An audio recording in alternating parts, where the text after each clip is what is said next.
김현정의 뉴스쇼 CBS 라디오와 함께하고 계십니다. 저는 퇴근길 시사자키 정관용입니다. 우리나라의 부유층들이요, 재산의 절반만 상속하고 나머지 절반은 사회로 환원하자. 제 말이 아니고요.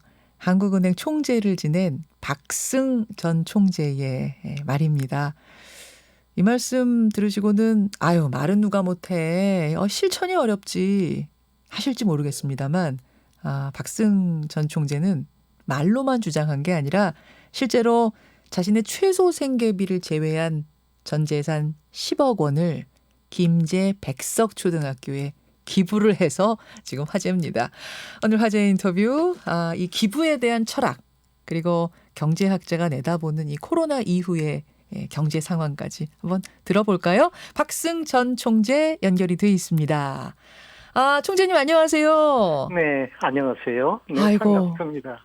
건강하게 지내고 계십니까? 예, 그럼요. 건강합니다. 네. 정말 방송에서 지금 제가 오랜만에 인터뷰를. 예, 오랜만이에요. 예. 아니 근데 이번에 10억 원을 기부하셨다길래 저는 한 전재산 100억 원쯤 있으신가? 했더니 그게 아니고 몇 푼 됩니까? 예. 전 재산을 기부하신 거더라고요. 예. 아니 어떻게 이 돈을, 이 귀한 돈을 기부하실 생각을 하셨습니까? 아시다시피 저는 가난한 농가에 태어나서 대학 교수나 공직자로 살지 않았어요. 예. 제가 저축을 했으면 얼마나 있겠습니까? 그러나 이것을 제 5 자식들에게 주지 않고 이 학교에 내놓기로 한 것은 제 나름대로 사실은 뜻이 있습니다. 지금 우리 사회는 수단 방법을 가리지 않고 나만 잘 살면 되는 그러한 경쟁 사회가 돼 있습니다. 그러다 보니 빈부격차는 커지고 부는 세습되고 계층 상승은 안 되고 젊은이들은 희망이 없고. 그렇죠. 제가 볼 때 이런 사회는 바로 천민자본주의 사회입니다. 이렇게 되면 소득이 늘어도 삶의 질이 개선되지 않고 결과적으로 모두가 함께 못 사는 사회로 가게 된다 하는 것이 제 생각입니다. 그러면 함께 잘 사는 자본주의 사회로 갈 수는 없는가? 이 체제의 최대 수혜계층이 부유층인데 부유층이 소외계층을 배려해주지 않으면 안 된다. 그 소외계층을 배려한다는 것은 세금을 많이 내고 기부도 하고 기업 경영도 같이 경영을 하고 이제 그래야 된다는 뜻이죠. 사실은 미국의 마이크로소프트 빌 게이츠나 페이스북의 마크 저거버그 이런 거부들이 거의 전 재산을 기부하지 않았습니까? 맞습니다. 그 기부한 취지가 바로 이런 것이었습니다.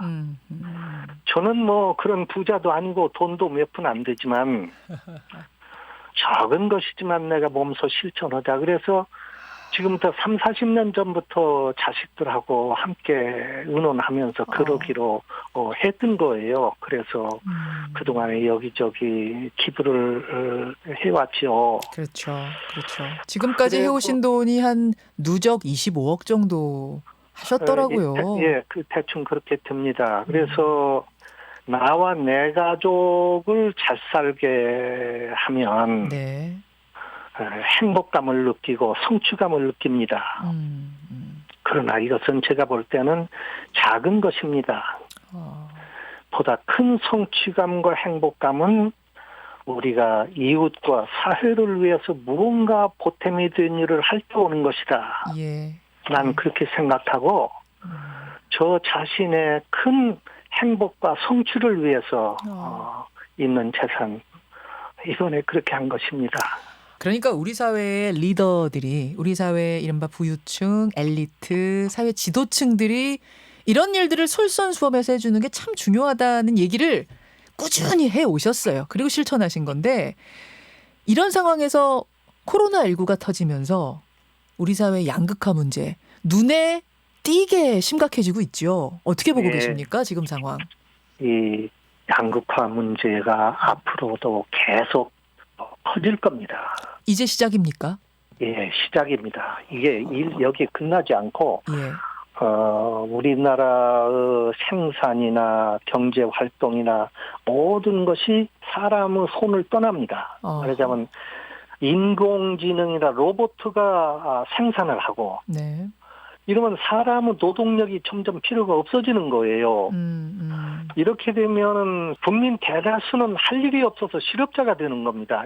점점 이런 방향으로 가기 때문에 양극화는 커질 수밖에 없고 따라서 여기서 이제 이른바 나온 것이 요즘 기본소득제라는 것이죠. 예. 이 기본소득제는 이처럼 국민 대다수가 실업자가 되면 모든 사람에게 정부가 소득을 나눠주자 이런 거 아닙니까? 그렇죠. 그런데 그렇죠. 이것이 이제 선진국에서 다 실패하고 예. 더군다나 우리나라에는 맞지도 않고 그렇습니다만 이러한 시대 흐름에 맞춰서 정부가 소득 재분배를 해야 되는 역할이 점점 커진다. 그래서 예. 큰 정부로 갈 수밖에 없다. 큰 그렇게 정부. 그렇게 볼 수 있습니다. 사실은 어제 저희가요 소설가 김훈 선생과 인터뷰를 했습니다. 아 예. 근데 김훈 작가 물론 경제학자 아니십니다만 김훈 작가도 비슷한 말씀하시더라고요. 이제 다가올 미래의 정부는 고통을 나누는 일, 분배하는 일을 최우선 과제로 해야 될 것이다. 근데 같은 맥락의 이야기를 하시네요. 예, 그렇습니다. 예.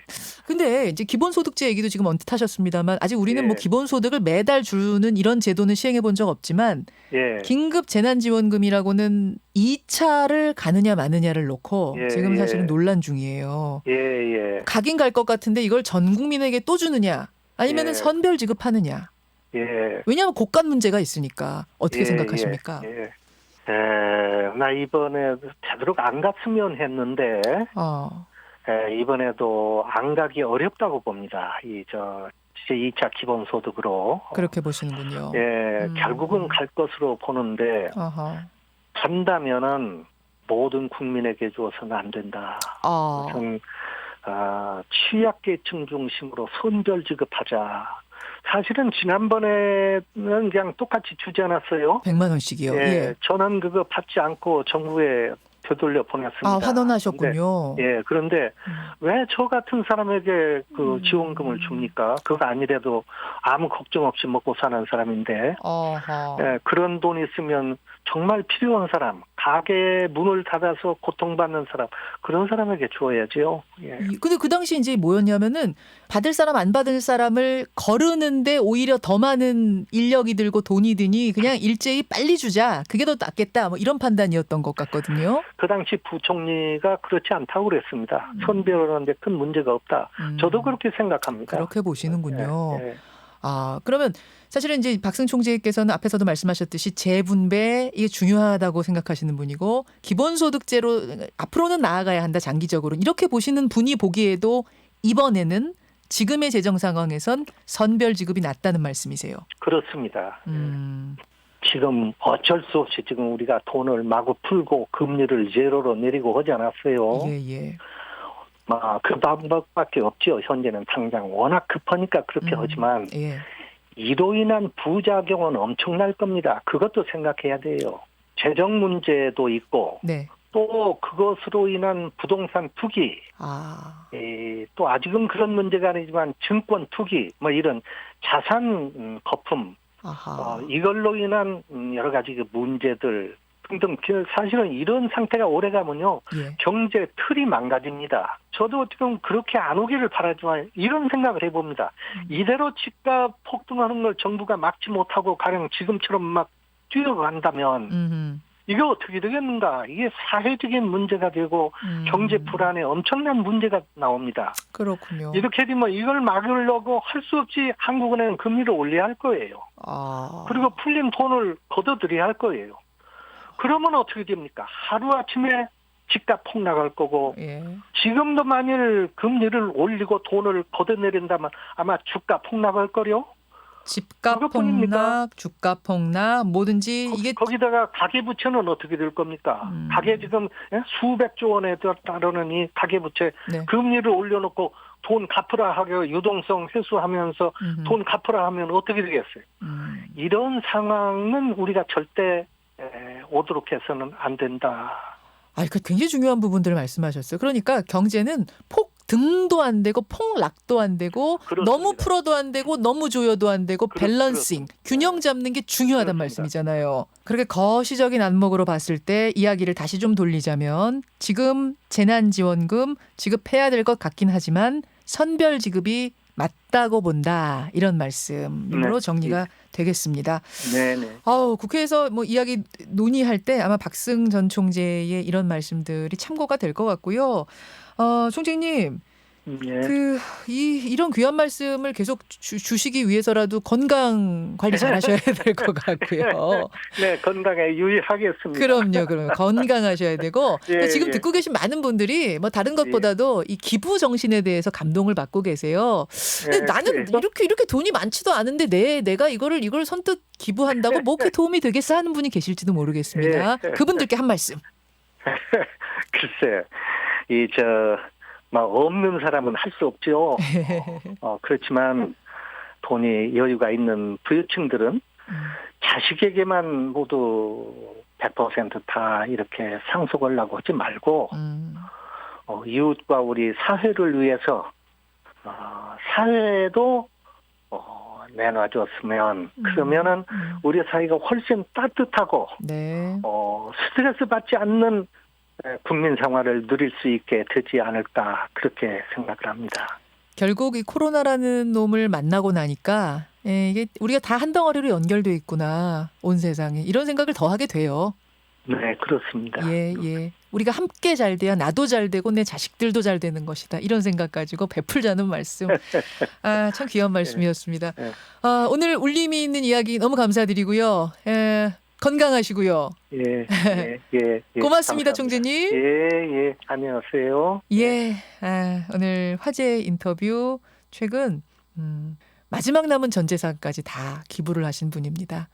전 한국은행 총재 박승 전 총재 만나봤습니다. 김현정의 뉴스쇼는 청취자 여러분의 참여로 이루어집니다. 트위터, 페이스북, 레인보우 게시판, 그리고 단문 50원, 장문 100원의 유료 문자 샵 1212, 우물정 1212 통해 참여하실 수 있습니다. 김현정의 뉴스쇼, 여러분과 함께 만듭니다.